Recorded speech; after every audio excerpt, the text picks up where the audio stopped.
ಸಹಕಾರ ಸಾರಿಗೆ. ಈ ಸ್ಟೋರಿನ ನೀವು ಕೇಳಿರ್ಲೇಬೇಕು. ಕೇಳಿಲ್ಲ ಅಂದ್ರೆ ನಾನು ನಿಮ್ಗೆ ಹೇಳ್ತೀನಿ. ಹಾಯ್ ಹಲೋ ನಮಸ್ಕಾರ, ಹೇಗಿದ್ರೆ ಎಲ್ರು? ನಾನಂತೂ ಸಕ್ಕತ್ತಾಗಿದ್ದೀನಿ, ನೀವು ಕೂಡ ಚೆನ್ನಾಗಿದ್ರೆ ಅಂತ ತಿಳ್ಕೊತೀನಿ. ಇವತ್ತಿನ ವಿಡಿಯೋ ಏನಪ್ಪಾ ಅಂದ್ರೆ ಸಹಕಾರ ಸಾರಿಗೆ. ಬನ್ನಿ ಹಾಗಾದ್ರೆ ಈ ಕಥೆನ ನೋಡೋಣ.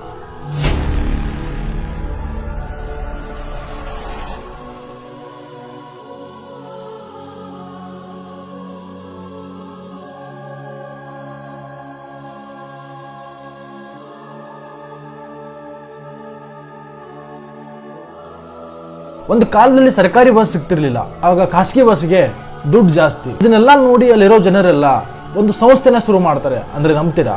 ಅದು ಯಾವ ಸಂಸ್ಥೆ ಅಂದ್ರೆ ಸರ್ಕಾರ ಸಾರಿಗೆ.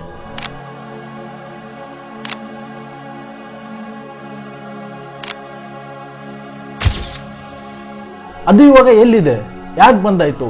ಈ ಕತೆ ನಿಮಗೆ ಗೊತ್ತಿಲ್ಲ ಅಂದ್ರೆ ಈ ವಿಡಿಯೋನ ಪೂರ್ತಿವರೆಗೂ ನೋಡಿ, ನಾನು ನಿಮಗೆ ಹೇಳ್ತೀನಿ. ಇದನ್ನ ಭಾಗಗಳಾಗಿ ಡಿವೈಡ್ ಮಾಡೋಣ.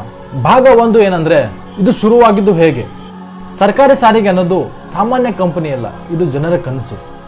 ಹಿಂದೆ ಹಲವಾರು ಊರುಗಳಲ್ಲಿ ಬಸ್ಗಳಿರಲಿಲ್ಲ. ಅವಾಗ ಹಾಸ್ಪಿಟಲ್ಗೆ, ಶಾಲೆಗೆ ಮತ್ತೆ ಎಲ್ಲೇ ಹೋಗ್ಬೇಕಾದ್ರೂ ನಡ್ಕೊಂಡೇ ಹೋಗ್ಬೇಕಾಗಿತ್ತು. ಅಲ್ಲಿರೋರೆಲ್ಲ ಸ್ವಲ್ಪ ಸ್ವಲ್ಪ ಸ್ವಲ್ಪ ಹಣ ಹಾಕಿ ಒಂದು ಸಂಸ್ಥೆಯನ್ನು ನಿರ್ಮಾಣ ಮಾಡ್ತಾರೆ. ಅದೇ ಸಹಕಾರ ಸಾರಿಗೆ ಸಂಸ್ಥೆ. ಭಾಗ 2 ಯಾವಾಗ ಮತ್ತು ಎಲ್ಲಿ ಶುರುವಾಯಿತು. ಈ ಸಹಕಾರ ಸಾರಿಗೆ ಕರ್ನಾಟಕದಲ್ಲಿ ಹಲವಾರು ಜಿಲ್ಲೆಗಳಲ್ಲಿ ಶುರುವಾಗಿತ್ತು, ಮುಖ್ಯವಾಗಿ ಗ್ರಾಮೀಣ ಪ್ರದೇಶಗಳಲ್ಲಿ. 1970-80ರಲ್ಲಿ ಇದು ಹೆಚ್ಚು ಬೆಳೆಯಿತು. ಆಗ KSRTC ಎಲ್ಲಾ ಕಡೆನೂ ಹೋಗ್ತಿರ್ಲಿಲ್ಲ. ಆದ್ರಿಂದ ತಾಲೂಕು ಮಟ್ಟದಲ್ಲಿ ಜನ ಸೇರಿ ಒಂದು ಸಹಕಾರ ಸಂಘನ ಮಾಡಿ ಬಸ್ ಅನ್ನ ಖರೀದಿ ಮಾಡ್ತಾರೆ. ಭಾಗ 3 ಶುರು ಮಾಡಲು ಎಷ್ಟು ಕಷ್ಟ ಆಯ್ತು. ಆದ್ರೆ ಇದು ಸುಲಭ ಇರಲಿಲ್ಲ. ಜನರ ಹತ್ರ ಹಣ ತಗೋಬೇಕು, ಬಸ್ ಅನ್ನ ತಗೋಬೇಕು, ಕಂಡಕ್ಟರ್ ಬೇಕು, ಚಾಲಕ ಬೇಕು, ಮತ್ತೆ ಅದನ್ನು ಓಡಿಸ್ಬೇಕಾದ್ರೂ ಅನುಮತಿ ಕೂಡ ಇರಬೇಕು. ಸ್ವಲ್ಪ ಜನ ಹಣ ಕೊಡಕ್ಕೆ ಹಿಂದೆ ಸರಿದ್ರು. ಕೆಲವರು ಜಮೀನ್ ಮಾರಿದ್ರು, ಕೆಲವರು ಸಾಲ ತೆಗೆದ್ರು. ಆದ್ರೆ ಇದು ಬಿಸ್ನೆಸ್ ಅಲ್ಲ, ಇದು ಜನರ ಬದುಕಿನ ಹೋರಾಟ.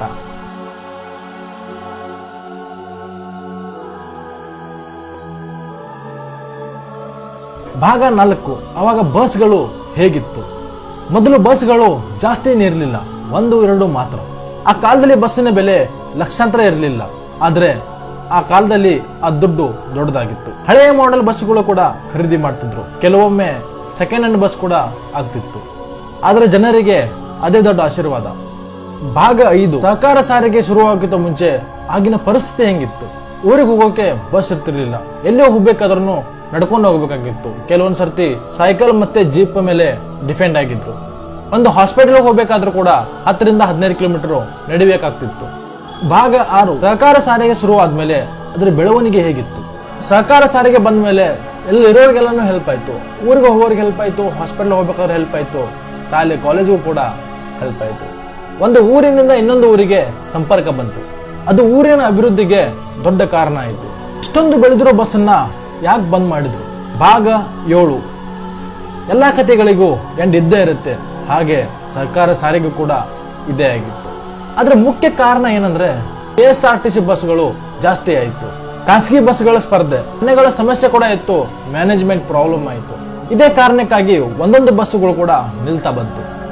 ಭಾಗ 8 ಸಹಕಾರ ಸಂಸ್ಥೆಯ ಈಗಿನ ಪರಿಸ್ಥಿತಿ ಏನಿದೆ. ಸಹಕಾರ ಸಂಸ್ಥೆ ಈಗಿನ ಪರಿಸ್ಥಿತಿ ಹೀಗಿದೆ ಅಂದ್ರೆ ಇವಾಗ ಪೂರ್ತಿ ಬಂದಾಗಿದೆ.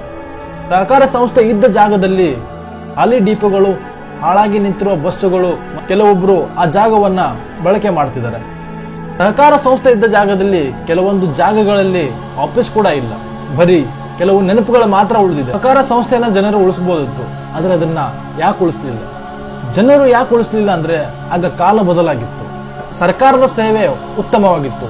ಆಗ ಸಹಕಾರದ ಸಂಸ್ಥೆ ಮೇಂಟೈನ್ ಮಾಡೋದು ತುಂಬಾ ಕಷ್ಟ ಆಗಿತ್ತು. ಹೀಗಾಗಿ ಜನರು ಬೇರೆ ಆಯ್ಕೆ ಕಡೆ ಹೋದ್ರು. ಭಾಗ 10 ಈಗ ಇದೇ ತರದ ಏನಾದ್ರೂ ಬಸ್ಗಳು ಇದಾವ. ಇವತ್ತು ಸಹಕಾರ ಸಾರಿಗೆ ಮಾದರಿ ಕಡಿಮೆ ಆಗಿದೆ, ಆದ್ರೆ ಅದರ ಆಲೋಚನೆ ಇನ್ನೂ ಜೀವಂತವಾಗಿದೆ.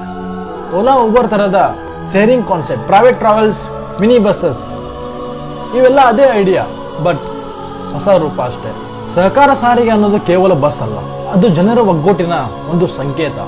ಆದ್ರೆ ಇವತ್ತು ಆ ಬಸ್ ಇಲ್ಲ, ಆದ್ರೆ ಅದ್ರ ಕತೆ ಹೇಳೋಕೆ ನಮ್ಮ ಹತ್ರ ಕತೆ ಇದೆ. ನಿಮ್ಮೂರು ಯಾವುದು? ನಿಮ್ಮ ಊರಲ್ಲಿ ಕೂಡ ಇದೇ ತರದ ಬಸ್ ಇತ್ತಾ, ಈ ಸಂಸ್ಥೆ ಬಸ್ ಇತ್ತಾ ಅಂತ ಕಮೆಂಟ್ ಮಾಡಿ ತಿಳಿಸಿ. ಇದೇ ತರ ವಿಡಿಯೋಗಾಗಿ ಲೈಕ್, ಶೇರ್, ಸಬ್ಸ್ಕ್ರೈಬ್ ಮಾಡೋದನ್ನ ಮರಿಬೇಡಿ. ಮುಂದಿನ ವಿಡಿಯೋ ಜೊತೆಗೆ ಮತ್ತೆ ಸಿಗ್ತೀನಿ. ಅಲ್ಲಿವರೆಗೂ ಬಾಯ್.